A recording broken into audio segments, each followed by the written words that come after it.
구독, 알림 설정까지 부탁드립니다. 오늘도 우리 사는 이야기 찾아주셔서 감사합니다. 사연자분이 보내주신 이야기 시작해볼게요. 안녕하세요. 저는 지방에 거주하는 30대 초반의 남자입니다. 같은 회사에서 와이프를 만나게 되었고 지금은 결혼 3년 차의 유부남입니다. 아내와의 관계는 굉장히 만족스럽습니다. 서로 조용조용한 성격이 잘 맞았고 크게 문제가 생기더라도 침착하게 해결해 나가니 서로 목소리 높일 일이 없습니다. 대화가 잘 통했고 남들이 보기에는 애정 표현이 거의 없는 저희 부부가 건조하게 보일 수도 있지만 저희는 무덤덤한 성격 탓에 감정 기복 없이 굉장히 서로 잘 맞다고 생각을 합니다. 하지만 저희 부부에게도 이따금 예상치 못한 문제가 생겼는데 그건 바로 저희 장모님이었습니다. 장모님을 이렇게 표현해도 되나 싶지만 저희 장모님은 남성 편력이 있습니다. 쉽게 말해서 남자를 많이 밝히시는데 이따금 남자 문제로 저희에게 도움을 구하는 연락이 옵니다. 장인 어른께서는 이른 나이에 돌아가셔서 장모님 혼자 지내고 계시는데 남자 문제로 금전적인 도움이라든지 상대 남자의 부인이 저희 장모님께 손찌검을 하셨을 때마다 저희에게 연락해 오셨습니다. 결혼 전에는 전혀 이러지 않으셨다고 아내는 말하던데 저희가 짐작하기로는 장모님 혼자서 아내와 처제까지 딸 둘을 어렵게 키워내고 이제 시집까지 보냈으니 장모님께서는 본인 인생을 이제라도 즐기고 싶으셔서 그런 행동을 하나 싶었습니다. 어쨌든 저는 장모님께서 이제라도 즐기시면서 외로움 없이 지냈으면 하는 마음에 대수롭지 않게 생각을 했습니다. 아내는 굉장히 제게 창피하고 부끄럽다면서 장모님의 행동을 싫어했지만요. 처음 저희에게 전화가 왔을 때는 같은 동호회에서 만난 분이 계시는데 저에게 소개를 시켜주고 싶다며 연락이 오셨습니다. 흔쾌히 나간 자리에서 그 남자분은 저희 장모님을 하녀 부리듯이 일을 시키시더군요. 접시 가져와라, 가위 바꿔와라, 술잔이 비었으니 빨리빨리 따라 놔라 등등. 저는 사이된 입장이라 그 남자분의 행동이 굉장히 눈에 거슬렸지만 참고 있었습니다. 하지만 아내는 식사가 한창일 때 결국 못 참고 그 남자분에게 화를 냈고요. 자리가 굉장히 불편해지자 장모님께서는 되려 어른께 함부로 말을 한다며 아내를 나무랐습니다. 아내는 더 열이 올랐는지 목소리가 점점 높아지길래 아내를 데리고 자리를 빠져나왔습니다. 그 후로 한참을 씩씩대면서 아내는 화를 사겼고 그 일이 있고 한 달 뒤 장모님께 다시금 연락이 왔습니다.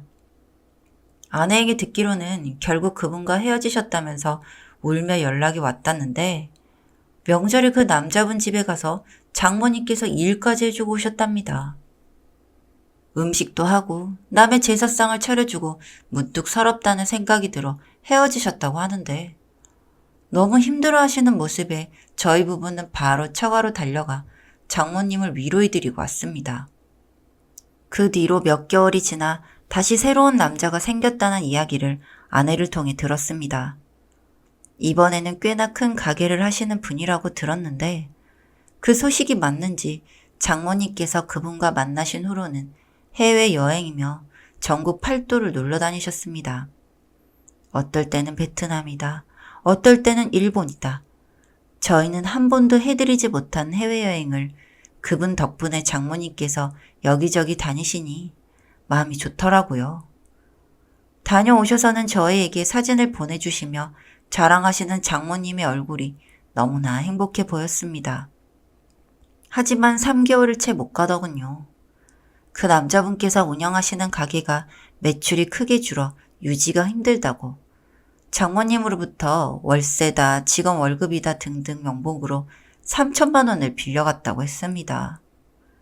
물론 갚지는 않으셨고요. 장모님께서는 약속과 달리 그 남자분께서 빌려간 돈을 갚지 않으니 한참을 전전긍긍 하시다가 아내가 아닌 제게 연락을 하셨습니다. 이런저런 이유로 돈을 빌려서 갚지를 않아서 큰일이 났다. 새로 입주할 아파트 중도금인데 해결이 안 되면 집을 팔아야 한다며 제게 하소연을 하셨습니다. 일단 급한 불부터 끄자는 심정으로 장모님에게 3천만 원을 건넸습니다. 결국 그 일로 장모님을 대동하고 저희 부부는 그 남자분의 가게로 찾아가 돈을 갚을 것을 요구했지만 그 남자는 딱하다면서 돈을 줄 때는 언제고 이제 와서 갚으라며 생떼를 쓰냐며 저희를 가게 밖으로 쫓아냈습니다. 이런저런 소동을 거쳤지만 결국 돈을 돌려받지는 못했고요. 앞서 만난 분과 이번까지 일련의 사건을 겪으면서 아내는 장모님의 행동을 비난했습니다. 남자 만나지 말고 그냥 내 엄마로 있어주면 안 돼? 라고 말하는 아내의 말에도 장모님께서는 본인 인생에 신경 쓰지 말라며 역정을 내셨습니다. 그 일이 있고도 장모님께서는 꽤나 여러 번 짧은 주기로 새로운 남자분들을 만나셨습니다. 만나고 헤어지고 이런 과정 속에서 어려움이 있을 때마다 장모님께서는 제게 연락을 하셨습니다. 지난번에 아내와 장모님이 대판 싸운 이후로는 따로 연락을 하지 않고 있는 것 같았습니다. 때문에 모든 장모님의 연락은 제게 왔고 그 과정에서 여러 번 도움을 드리고 장모님을 달래드렸습니다. 그런데 그게 화근이었습니다.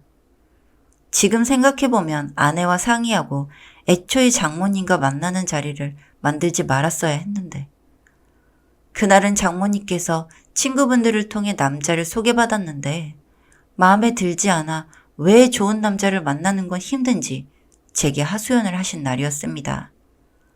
일하는 중에 이런 이야기를 하시며 전화가 오니 통화가 길어질 것 같아 일을 마치고 처갓집으로 가서 듣겠다고 전화를 끊었습니다.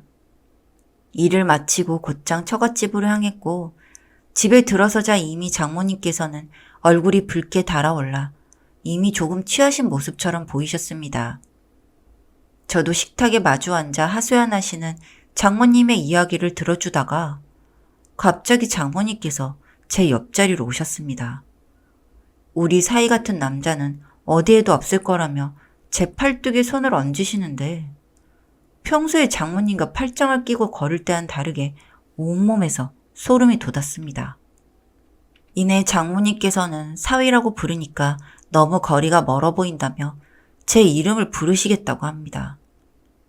땡땡아, 내가 너 같은 남자 결혼을 했으면 내 팔자가 이렇게 사나워지진 않았을 텐데 너무 아쉽네 진짜. 우리 땡땡이 같은 남자를 어떤 여자가 마다하겠어.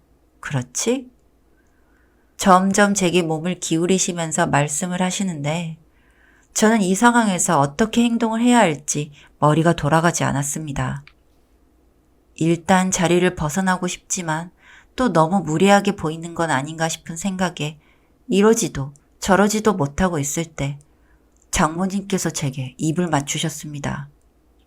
갑작스럽게 일어난 일이라 반항도 못하고 입술이 포개어졌고 저는 이내 장모님을 밀쳐냈습니다.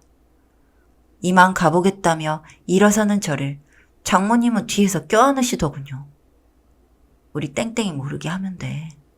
나랑 있어주면 이 집 팔고 들어가는 아파트를 니네 이름으로 바꿔줄게. 어차피 나 죽으면 내 재산은 나 땡땡이 줄 건데 뭐. 저는 더 이상 이곳에 있으면 안 되겠다는 생각이 들어 전화기를 꺼내고 아내에게 전화를 할 거라고 장모님께 말했습니다. 그러자 장모님께서는 화들짝 놀라시면서 저를 놓아주시더군요. 그 길로 바로 집에서 나와 아내에게 전화를 걸었습니다. 방금 있었던 일을 설명하니 아내는 기가 차서 말을 못하더군요. 저 역시도 마찬가지였습니다. 너무 경황이 없어 아내와 통화를 할 땐 횡설수설하기도 하고 아무튼 제정신이 아니었습니다. 집에 돌아온 저를 보고는 아내는 미안하다며 저를 꼭 끌어안아 주었습니다. 저는 그런 아내의 등을 토닥이고는 소파에 털썩 주저앉았고 아내는 장모님께 전화를 걸었습니다. 당연히 장모님은 아내의 전화를 받지 않으셨고 아내는 짐을 챙겨 집을 나서더군요. 저 역시 그런 아내의 뒤를 쫓아 아내와 함께 처갓집으로 향했습니다. 처갓집 문 앞에 도착한 저희는 초인종을 눌렀습니다. 반응이 없어 문을 두드렸고 그래도 장모님은 저희에게 문을 열어주시지는 않았습니다. 곧바로 아내는 열이 받을 대로 받았는지 문을 따주는 열쇠공에게 전화를 걸어 문을 기어코 열었습니다. 집으로 들어가니 장모님께서는 아직 술 기운이 남아 있으신지 비틀거리며 거실로 나오셨고 아내의 얼굴을 보고는 장모님께서는 무릎을 꿇고 아내에게 빌었습니다. 네가 생각하는 그런 이상한 거 안 했어.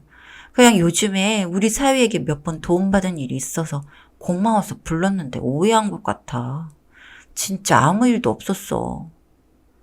아내의 치맛자락을 붙잡고 장모님께서는 비셨고 아내는 그런 장모님을 발로 밀어 뿌리쳤습니다. 정말 어떻게 사위한테 그럴 수가 있냐며 다시는 보지 말고 연을 끊자며 장모님의 얼굴에 아내는 침을 뱉고 나왔습니다. 그 이후로 몇 번의 연락이 장모님으로부터 왔지만 모두 차단했습니다. 집도 혹시나 찾아올까봐 부동산에 내놓고 이사를 준비하고 있습니다. 정말 사위를 유혹하려는 장모님이 있을 수 있는 일인가요?